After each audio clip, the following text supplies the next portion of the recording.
What is up, everybody? Tattoo Crafted here. I just wanted to show this tutorial video today. This is me making a 1/4 scale Punisher bust statue from start to finish. The file is from Wicked 3D. You can find them on Patreon if you're interested in printing this model.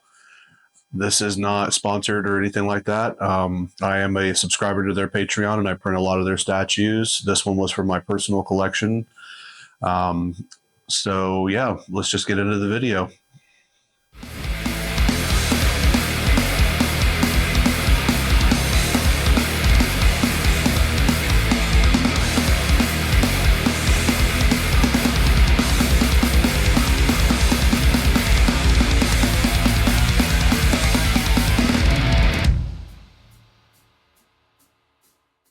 And here we go. So this is without a doubt the most annoying and frustrating part of 3D printing with resin.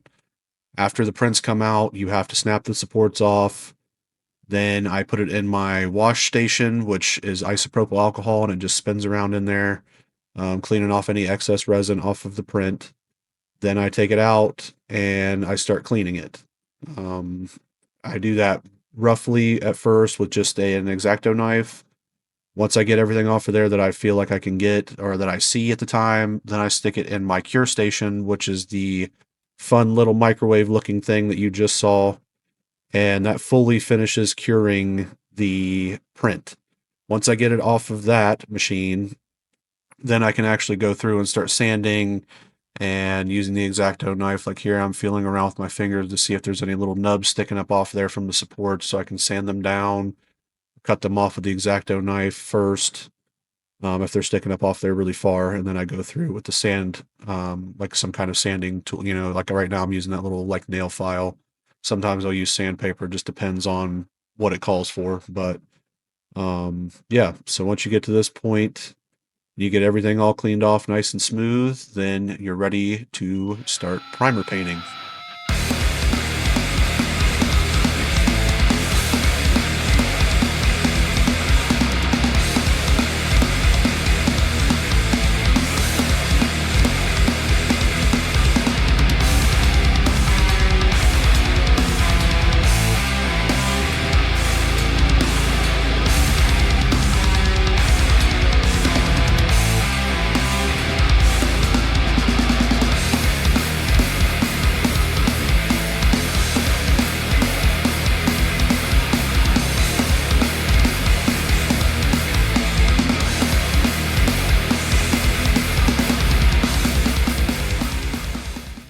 Once that's done, I take everything outside to my garage and spray it with a primer coat. I have been using Chaos Black from Citadel recently as my primer. If I have a piece that's super rough, I will use filler primer from Rust-Oleum to kind of clean it up so that way it's sandable. And if not, then I just use the Citadel. Here's what it looks like fully primed, ready to go. Here I am starting on the base, doing a dry brush with a dark gray. For the dry brushing, especially on concrete, it really brings that effect to life, having that black primer on the bottom, then going over top of it with a gray. And then I go through with an even lighter gray, which is this one is Stonewall Gray. It's from Vallejo. And I just kind of highlight a little bit further to bring out details even more. So I don't go overboard with the second coat. I don't go over every single thing again like I did with the first one. You just want to kind of bring forth the details a little bit more.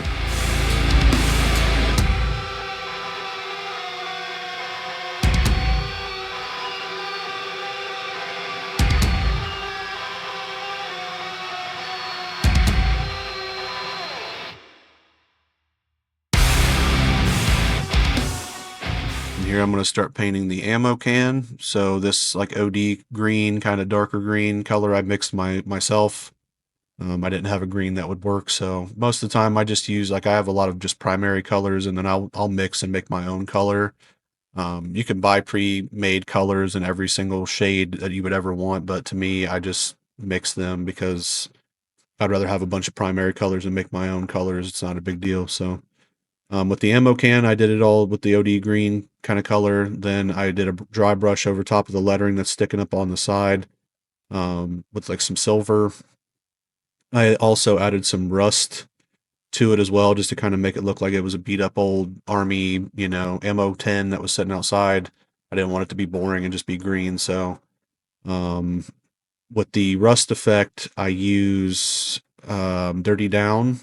I use their yellow rust and their regular rust to make the rusty colors. It's got like a little bit of gloss varnish mixed in with it, so it makes it look like wet and nasty.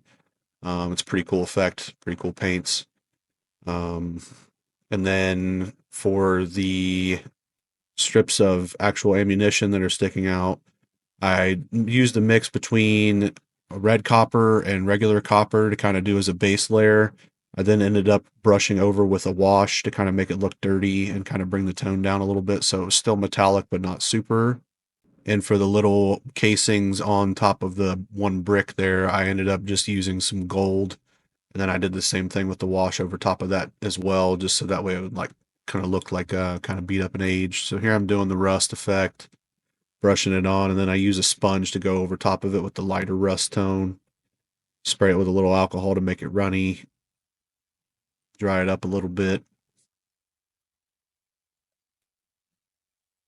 And then start dabbing on with a sponge, just a cheap sponge from the dollar store. Putting a little bit of that effect on there. Just kind of brings it to life a little bit more. I like doing the little details because it just really makes everything pop. And going that little extra mile is, for me, it's so much more noticeable. If I look at somebody else's work, I look for all the little detail stuff just to see, like, yeah, the piece looks cool, but then they added this little extra in there and it just really brings it to life. There I am adding some of that wash on the ammo. Then I do the little bullet casings last that are laying on top of the little piece of concrete there. A lot of brush work for this little fine detail stuff, but it's worth it in the end because it just brings the piece to life and makes it look so much cleaner and better.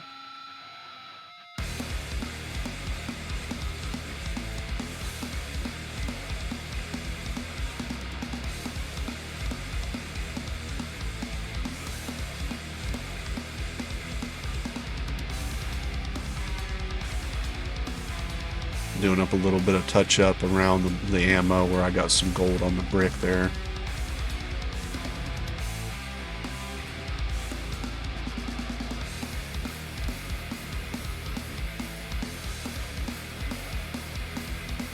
And there I am doing the dry brush over the lettering. You can kind of see it pop a little bit more now.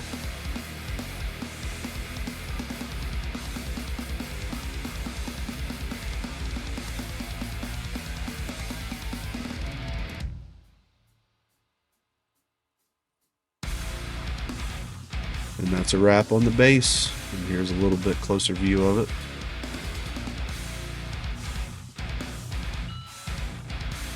Now to start laying in some skin tone on the head part of the bust. For the base layer, I use Advanced Skin Tone. That's a Pro Acryl color, Monument Hobbies, same thing. Yeah, with the skin tone, I just make sure that everything is super saturated on there in every part. I don't worry about the overspray because I'm going to go through and fix the hair with brushes, and do the pupils and all that stuff with brushes, teeth, all that. So I just want to get the base layer on there nice and saturated. Let that dry up a little bit after I put this matte varnish on there. So for this one in particular, I have some extra matte varnish that's brush on and not for the airbrush. So I just brush it on there real quick. The idea for doing this is basically it covers that base layer. So when we start doing the washes over top of it, which we will be doing here in a minute, that way you're not destroying or biting too much into the original base layer for your skin. And then while I'm waiting for that to dry, I ended up starting on his skull on his chest.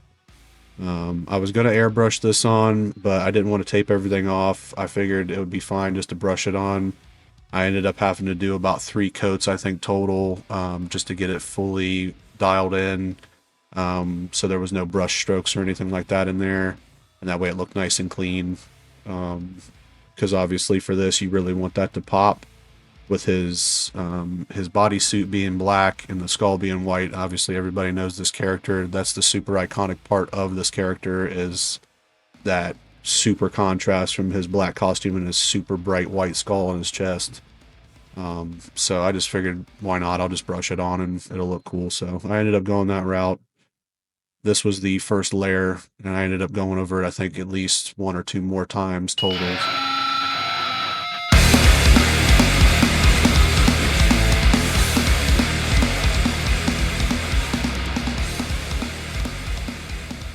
And here we are doing some of the leather work for his holster and his straps and all that stuff. For that color, I just used a couple of Pro Acrylic colors that I have. I think it was like a mahogany and maybe a tan color, and I mixed them back and forth, adding a little bit of mahogany, adding a little bit of tan, whatever, until I got the desired color that I wanted, which was kind of more of that leather brown. Because I knew that I was going to go over some of it and spray it with wash, and there's also parts that I knew that I was going to do more of the actual tan color on, just to kind of give it some separation. That way it all wasn't one color. So I started working on that, getting the straps all done, and yeah, then from there we went into the pistol and the bullets and the little buckles and all that stuff too. So very time consuming, but like I said a million times, it's super, super worth putting in the extra effort to doing the brush work instead of just trying to airbrush everything.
Okay, so we're back on the head now after everything dried.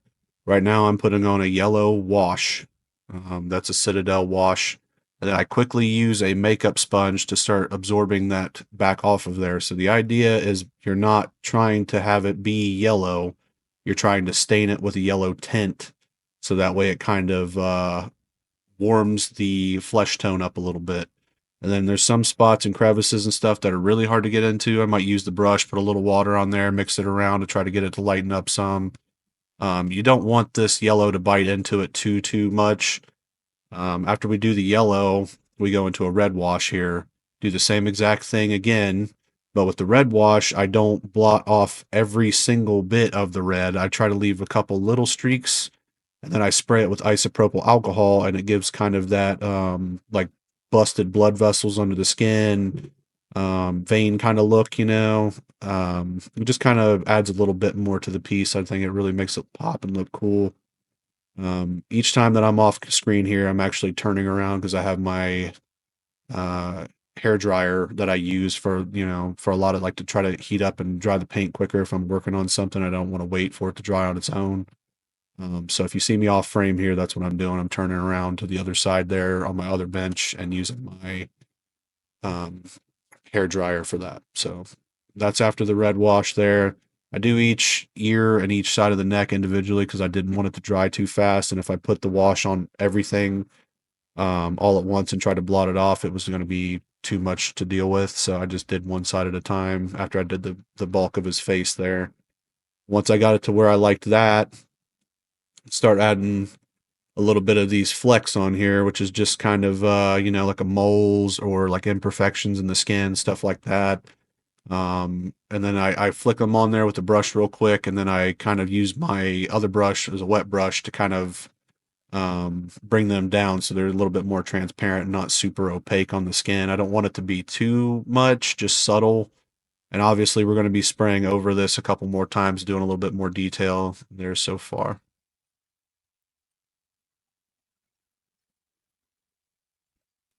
And after I did that, I put on some blue wash. This just kind of cools it back down a little bit with the skin tones. Same principle, you want to try to get all that off of there. You do not want the blue to bite in there because it is super strong and it will look super obvious that you did the blue wash over it because it will bite into some parts of that skin tone and you're not getting it off of there once it's on there. The only way to fix it is to go back over with your original base tone, and then you got to build the tones back up again with the washes. So it's super annoying, but if you work quickly, you can get it off there fast enough, and it gives a really cool effect. That's after the blue wash.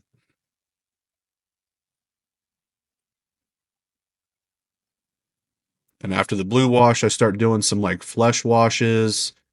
There's like dark skin shade that you can use. That's an Army Painter's wash.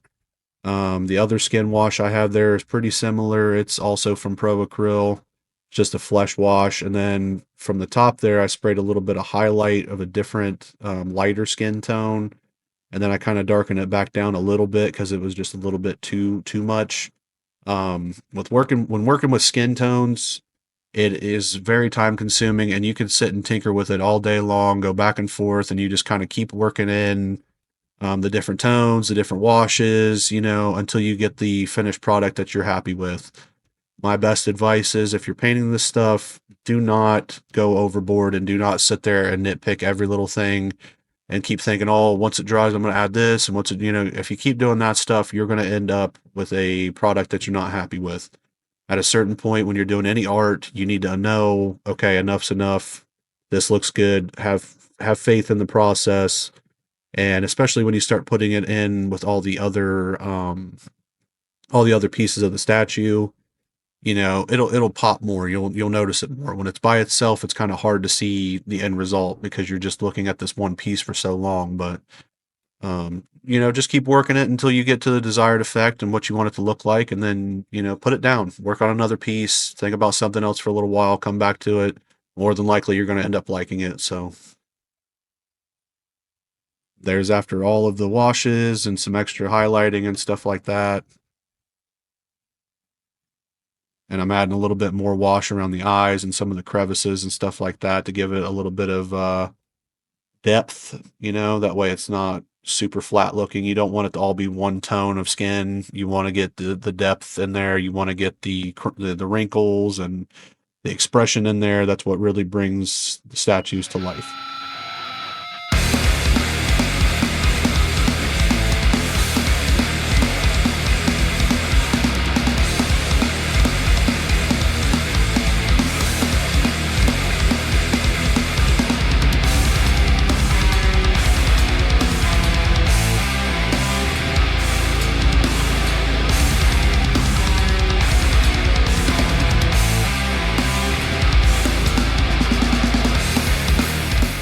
Here's me getting back into these buckles and stuff. As you can see, I added this tan color as a secondary color to his buckles and on his holster there and on the straps. And then I'm going through and redoing all of the what would be metal buckle parts in black. I just thought that it would look better. I thought about doing them in silver, but I already did the gun with silver, so I didn't want to go overboard with that. And plus the black just feels more fitting for this character, so I just went through and just cleaned up and fixed everywhere where I was getting crazy when I was doing the browns that got on there. So then fixed some of the black in between where some of the white had gotten down in there behind it on the skull.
I start fixing up the gun and doing the areas that I missed when I was doing the black on the handles for that.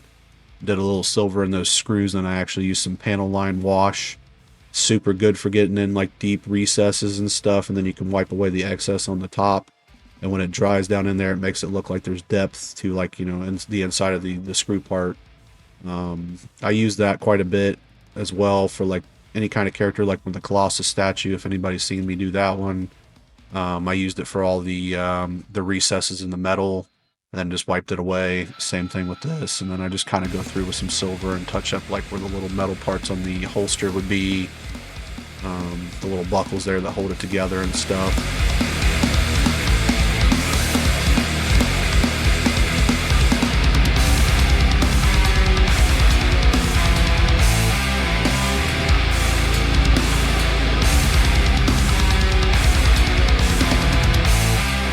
For the bullets, I ended up having to use some gold airbrush paint because I did not have any just regular acrylic gold paint.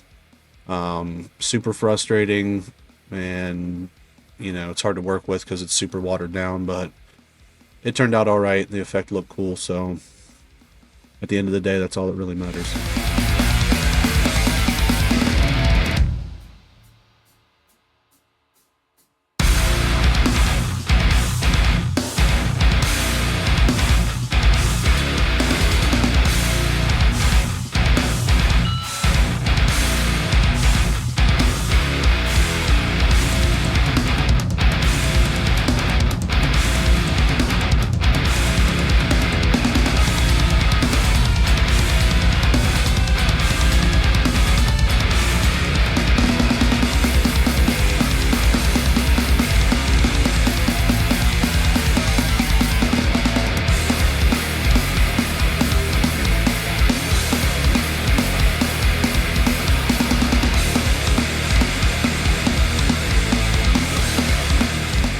And there you have it, guys. That's how you make a Punisher bust statue from start to finish. I want to thank everybody for stopping by, watching this video. Your support means a lot to me. It's truly appreciated. If you could subscribe to this channel, that would be really awesome. Stick around, guys, because I'm going to be doing a lot more cool stuff. Some enamel painting, pen striping stuff, tattoo flash, airbrushing, a bunch of just different tutorials on how to make art and stuff like that. I've been a tattooer for 11 years, and along the way I've picked up a lot of different art skills, and I just really love doing lots of different mediums. So if you guys are interested in that kind of content, please subscribe, like this video, and thank you guys so much for watching. Till next time.